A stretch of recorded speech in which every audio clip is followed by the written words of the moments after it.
Wiadomość od twojego skryby. Nasze wyobrażenie o postrzeganiu niepełnosprawności w czasach starożytnych zawdzięczamy chyba jednemu tylko faktowi znanemu czy to z lekcji historii, czy z kinowych ekranów. Na wyżynnych połaciach Peloponezu znajdowało się królestwo, które na wiele sposobów było wyjątkowe. Sparta przetrwała w zbiorowej świadomości jako organizm państwowy, którego obywatele cechowali się niezwykłą dyscypliną i patriotyzmem. To właśnie w tej nietypowej krainie praktykowano brutalny proces pozbywania się dzieci, które cechowały się wadami wrodzonymi. Samo dzieciobójstwo nie było jednak zjawiskiem nietypowym, ponieważ występowało w wielu innych krajach Hellady, a szerzej w całym świecie starożytnym. Jednak jeden fakt nie powinien rzutować na nasz cały światopogląd. Postrzeganie osób niepełnosprawnych różniło się w zależności od okresu historycznego, a wpływ na to miały także lokalne systemy wartości, uwarunkowania społeczno-kulturowe czy filozofia. W tym materiale przeniesiemy się nad wybrzeża Morza Egejskiego, by sprawdzić, jak z osobami niepełnosprawnymi obchodzono się w starożytnej Grecji. My, Homo sapiens, u podstawy jesteśmy do siebie podobni.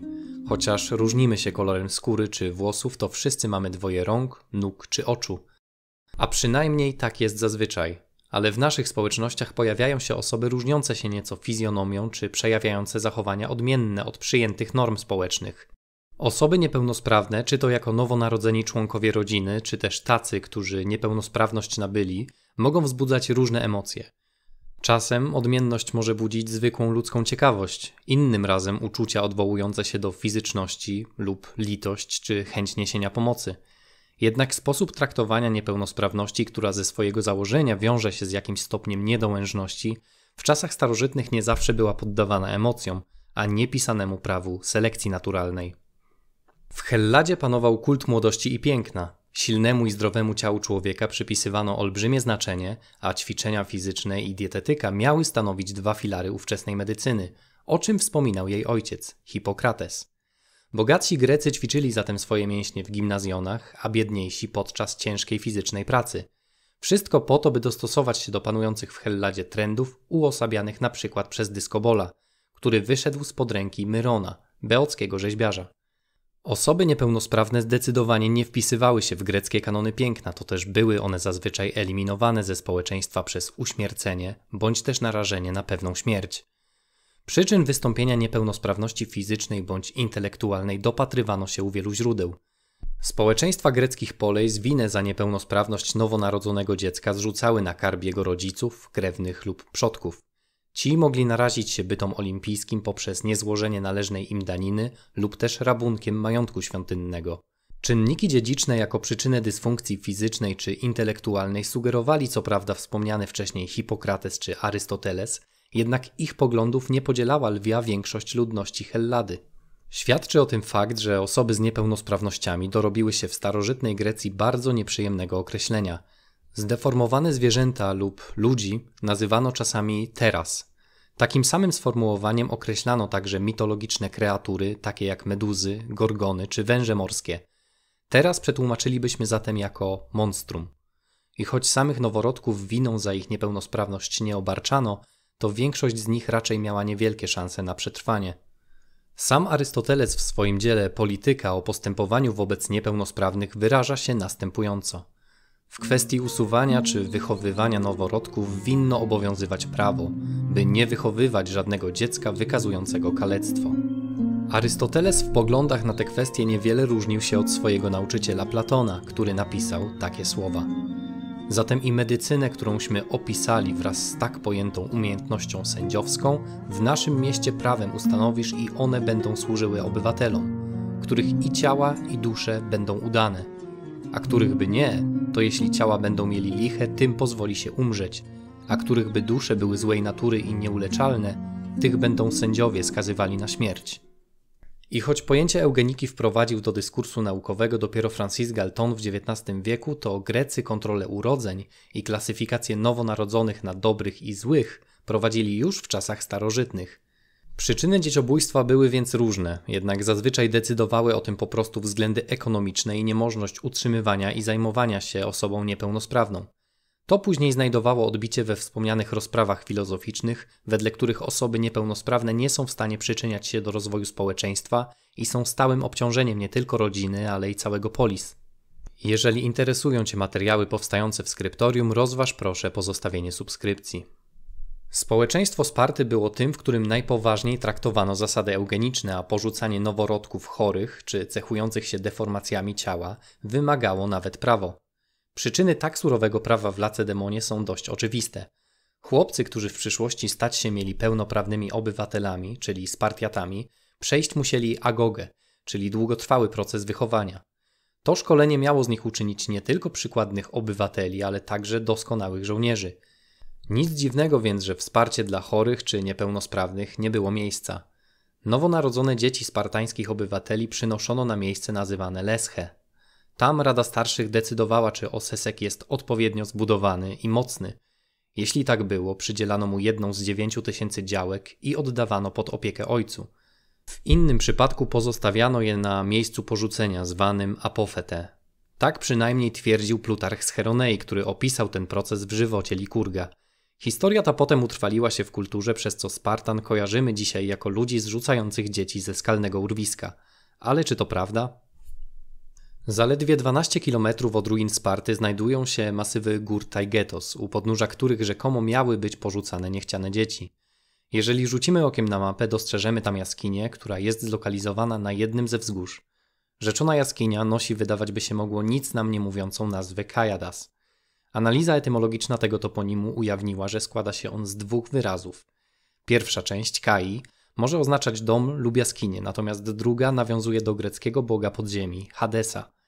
Pierwsze udokumentowane imiona Hadesa to właśnie Aida lub Aidas.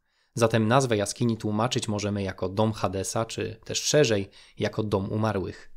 Jaskinia była trudno dostępna, to też pomimo tak sugestywnej nazwy do XIX wieku nikt nie zdecydował się tam zajrzeć. Uczynili to dopiero archeologowie. Decyzja o zejściu do jaskini była trafna. Wykopaliska archeologiczne ujawniły bowiem kilkadziesiąt szkieletów. Jednak nie należały one do dzieci, a mężczyzn, będących na dodatek w sile wieku. Tak więc choć jaskinia Kajadas wydaje się najbardziej podobna do opisu apofete podawanego przez Plutarcha, to wyniki badań archeologicznych nie pozwalają potwierdzić opowieści historyka z Cheronei. Nie możemy wprawdzie zarzucić mu kłamstwa, jednak brak dowodów archeologicznych oraz innych poświadczeń w literaturze rzuca na jego historię przynajmniej mały cień wątpliwości. Tak więc to, że Spartanie pozbywali się dzieci w taki sposób, niekoniecznie jest czystą fantazją, ale musimy wziąć pod uwagę, że Plutarch opisywał czasy Likurga, czyli człowieka, który żył 7 wieków przed nim samym. Być może więc taki proces występował tylko w czasach samego Likurga lub też niedługo po nim. W każdym razie podejście do niepełnosprawnych nawet w samej Sparcie różniło się w zależności od okresu oraz, co ciekawe, sposobu nabycia niepełnosprawności. Ludzi, którzy niepełnosprawność nabyli wskutek obrażeń w bitwie czy ogólnie podczas służby w armii, traktowano zazwyczaj lepiej niż tych, którzy cechowali się niepełnosprawnością wrodzoną. Ale była jeszcze jedna grupa osób, których niepełnosprawność wynikła wskutek ich własnych zaniedbań. Dla tych ludzi starożytni Grecy mieli zdecydowanie najmniej litości, o czym świadczy fragment etyki eudemejskiej Arystotelesa. Ale nie tylko wady duchowe są zależne od woli, lecz także błędy fizyczne niektórych ludzi, których też ganimy. Nikt bowiem nie gani tych, co są brzydcy z natury, ganimy jednak takich, którzy są nimi przez brak ćwiczeń fizycznych i zaniedbanie. Podobnie ma się rzecz z chorobą i ułomnością, bo nikt nie mógłby żyć niewidomego od urodzenia lub skutkiem choroby czy uderzenia, lecz raczej litowałby się nad nim. Każdy natomiast zganiłby człowieka, który stracił wzrok z powodu opilstwa lub innego rodzaju nieumiarkowania. A więc spośród niedomagań fizycznych te, co zależą od nas, są przedmiotem nagany, te zaś, które nie zależą od nas, nie. To trochę ironiczne, że właśnie Spartę kojarzymy z dość surowym stosunkiem do niepełnosprawnych. Historia tego polis wiąże się bowiem z postacią kulawego poety, Tyrtaiosa. W VII wieku przed naszą erą Lacedemończycy toczyli wojnę ze swoimi zachodnimi sąsiadami, Messeńczykami. Działania wojenne nie przebiegały po myśli Spartan, ponosili oni raczej klęski. W świetle kolejnych niepowodzeń mieli oni wysłać posłańca do Aten, by prosić o pomoc militarną. Zamiast armii Ateńczyków Spartanie przywitali jednak Tyrtaiosa, który nie dość, że nie mógł dźwigać broni, to w dodatku był poetą. Przewrotnie jednak okazało się, że dzieła Tyrtaiosa zachęciły Spartan do walki, co spowodowało, że od momentu wejścia poety w ich szeregi odnosili oni jedynie zwycięstwa. Tyrtaios w swoich utworach przekonywał hoplitów, jak to pięknie jest zginąć na polu walki, stojąc w pierwszym szeregu u boku przyjaciół. I choć motyw Ars Bene Oriendi doskonale wybrzmiewał w dziełach Tyrtaiosa, to sama śmierć na polu walki na pewno nie mogła być piękna. Ale o tym poeta nie mógł lub też nie chciał wiedzieć, albo po prostu nie nadeszła jeszcze w literaturze moda na naturalizm. Ateński poeta nie jest zresztą jedyną chromą postacią w greckiej literaturze klasycznej. Inna znana nam persona jest na dodatek istotą nadprzyrodzoną. Mowa tu o Bogu, Hefajstosie. Rzeczony Bóg urodził się z jakimś rodzajem niepełnosprawności lub też deformacją ciała. Jego matka, Hera, czując obrzydzenie i wstydząc się jednocześnie jego wyglądu, podjęła decyzję o pozbyciu się go. Dzieciobójstwo miało się dokonać poprzez zrzucenie małego Hefajstosa z góry Olimp. Czy zrzucenie kalekiego dziecka ze zbocza wysokiej góry czasem czegoś nam nie przypomina? W każdym razie morderstwo Herze się nie udało, ponieważ Hefajstos został uratowany przez innych bogów. Minęło trochę czasu, a młody Bóg pomimo swojej niepełnosprawności wydawał się doskonale sobie radzić. Miał nawet warsztat kowalski, w którym wytwarzał piękne przedmioty z brązu i złota. Gdy jednak dowiedzieli się o tym bogowie olimpijscy, kazano mu stawić się znowu przed obliczem rodziców, Zeusa i Hery. Biedny Hefajstos ponownie został zepchnięty z Olimpu, tym razem przez Zeusa. Po jakimś czasie pogodził się jednak z ojcem i wrócił na Olimp jako bóg z określeniem kullos, czyli kulawy lub krzywonogi. Historia Hefajstosa dobitnie, bo aż dwukrotnie potwierdza, że dzieciobójstwo w przypadku osób niepełnosprawnych było dość powszechne. Z drugiej jednak strony ta sama opowieść daje nam też do zrozumienia, że nad porzuconymi w lasach czy górach dziećmi często ktoś się litował i otaczał je opieką. Hefajstos pomimo swoich ograniczeń okazał się ważnym i wartościowym bóstwem olimpijskiego panteonu. Niektórzy badacze zakładają, że obraz Hefajstosa jako niepełnosprawnego kowala jest reminiscencją utrwalonej ludzkiej tradycji. Zgodnie z tym zwyczajem, który występował w wielu nawet bardzo odległych od siebie geograficznie kulturach, kowale mieli posiadać swego rodzaju magiczną władzę, znali przecież tajniki odlewnictwa. Poprzez celowe okaleczenie zapobiegano niejako odejściu kowala, który od zarania metalurgii był w starożytnych społecznościach postacią egzystencjalnie kluczową. Mówiliśmy już o niepełnosprawności w kontekście deformacji ciała, ale nie można również nie wspomnieć o sposobie traktowania osób upośledzonych umysłowo. Soranus z Efezu postrzegany jest jako człowiek zasłużony w niesieniu pomocy osobom z chorobami psychicznymi oraz właśnie niepełnosprawnością intelektualną. Ten grecki uczony dążył do zmiany nastawienia do ludzi z takimi schorzeniami i proponował zupełnie nowe, bardziej humanitarne metody leczenia. Ówcześni mu lekarze zalecali wykluczanie ludzi upośledzonych z życia społecznego, a także leczenie strachem, głodzenie czy nawet więzienie. Soranus jednak zalecał podejście daleko bardziej humanitarne i zdecydowanie bliższe dzisiejszym metodom leczenia. Chorych umysłowo i niepełnosprawnych umieszczał w jasnych pomieszczeniach. Tych, którzy przejawiali zachowania autoagresywne, zabezpieczał możliwie w sposób jak najmniej uciążliwy.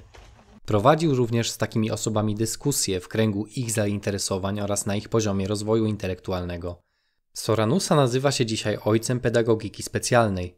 To właśnie on proponował rehabilitację, a nie wykluczenie, pedagogikę, a nie więzienne kajdany. Do 405 roku przed naszą erą w Atenach obowiązywało prawo, według którego można było zapisać swój majątek dowolnej osobie, z jedną tylko klauzulą. Osoba obdarowana spadkiem nie mogła być obłąkana, stara lub, jak to określa ateńskie prawodawstwo, w mocy kobiety. Pomimo tego w Atenach osoby niepełnosprawne traktowano jednak nieco lepiej. Dzieci z deformacjami zapewne także padały ofiarami morderstwa, czy też były porzucane w lasach. Jednak tutaj przynajmniej nie znajdujemy ani jednego dowodu na to, że rodzice mieli prawny obowiązek pozbywania się dzieci. Władze polis nie zapewniały im jednak żadnego wsparcia w przypadku, gdyby zdecydowali się niepełnosprawne dziecko wychować. Zatem w tym przypadku decyzję o dzieciobójstwie podejmowano na podstawie warunków ekonomicznych danej rodziny. Sprawa wyglądała jednak zupełnie inaczej w przypadku osób poszkodowanych przy pracy lub inwalidów wojennych. Niekończące się wojny toczone przez greckie poleis przynosiły krwawe żniwo tysięcy zabitych i rannych. Ci, którzy przysłużyli się więc dla danego miasta, oddając swoje zdrowie na polu bitwy, wynagradzani byli odszkodowaniami. Zasiłki niezdolnym do pracy kombatantom przyznawali już w VI wieku przed naszą erą Solon czy Pizystrat. Z dostępnych nam informacji wynika, że Ateny były jedynym polis, które wyraźnie ustanowiło prawa do rekompensat finansowych dla inwalidów wojennych. Zasiłek oczywiście był na przestrzeni lat rewaloryzowany. W czasach Arystotelesa, czyli w IV wieku przed naszą erą, świadczenie dla osób niepełnosprawnych wynosiło 2 obole dziennie, czyli 60 miesięcznie. Jako że 6 oboli składa się na 1 drachmę, łatwo policzyć, że niepełnosprawny dysponował około 10 drachmami miesięcznie. Czy 10 zaledwie srebrnych monet mogło wystarczyć niepełnosprawnemu na komfortowe życie? W czasach, kiedy zasiłki dla niepełnosprawnych wynosiły właśnie 2 obole dziennie, żył Ksenofont. Uważał on, że połowa drachmy dziennie, czyli 3 obole, w zupełności wystarczają do komfortowej egzystencji biedniejszych rodzin zamieszkujących greckie polis. Z tego wynika, że wynagrodzenie oferowane inwalidom wojennym było wystarczające, by utrzymać się samodzielnie, jednak raczej nie można było myśleć o zaspokojeniu potrzeb 2- lub 3-osobowej rodziny. Dla porównania można jeszcze wspomnieć, że pensja wykwalifikowanego robotnika wynosiła przypuszczalnie 1 drachmę dziennie, natomiast żołnierza około 2. Pobawmy się teraz w porównanie świadczeń osoby niepełnosprawnej w starożytnych Atenach oraz w Polsce w roku 2023. Przyjmijmy, że średnie wynagrodzenie wynoszące około 5200 zł netto to kwota, którą zarabia wykwalifikowany robotnik. Natomiast renta socjalna od niedawna wynosi 1445 zł netto. Niepełnosprawny w Polsce otrzymuje zatem około 1,7 obola zamiast 2, którymi mógłby cieszyć się w starożytnych Atenach. Warto jednak wspomnieć, że świadczenie dla inwalidów wojennych w Polsce jest niemal 2 razy wyższe i przekładając to na warunki heleńskie wynosi około 3,5 obola dziennie. Inwalidzi wojenni w starożytnej Helladzie nie zawsze jednak byli na polu walki bezużyteczni, nawet pomimo odniesionych ran czy utraconych kończyn. Pomimo tego, że nie byli w stanie utrzymać ciężkiej tarczy, czyli aspis oraz włóczni, delegowano ich do innych zadań. Podczas bitwy pod Salaminą dowódca wojsk greckich Temistokles odesłał niewielką grupę ludzi, by bronili murów w Pireusie. Niepełnosprawni w starożytnej Grecji nie mieli łatwego życia. Często być może nawet nie mieli okazji jakiegokolwiek życia zaznać, gdyż kończyło się wkrótce po samym jego początku. Pomimo tego grecka historia czy literatura pełna jest wzmianek o osobach niepełnosprawnych. Gloryfikacja, a co za tym idzie także pamięć, przysługuje jednak tylko tym, którzy wprawili się w bitwach czy wojnach. Dziś pamiętamy więc o Filipie II, który stracił w boju oko oraz dłoń, oraz o jego sławnym potomku, Aleksandrze. Z Aleksandrem wiąże się zresztą okrutna historia, która pokazuje, jakie było jego nastawienie do osób niepełnosprawnych. I raz po kąpieli, gdy koło Aleksandra stał młody służący, bardzo upośledzony i o śmiesznej powierzchowności, ale umiejący pięknie śpiewać, sprawdzono na nim działanie ropy naftowej, którą w Babilonii pierwszy raz zdobyto. Z ciekawości żywcem go podpalili. Pogardliwy stosunek Aleksandra do niepełnosprawnych wynikał może ze względu na jego przyrodniego brata. Wszystko wskazuje na to, że Filip III Aridaios był upośledzony. Macedońskiego króla nie dopadł jednak ani przyrodni brat Aleksander, ani grecka myśl eugeniczna, ale coś równie groźnego – brutalna walka o władzę.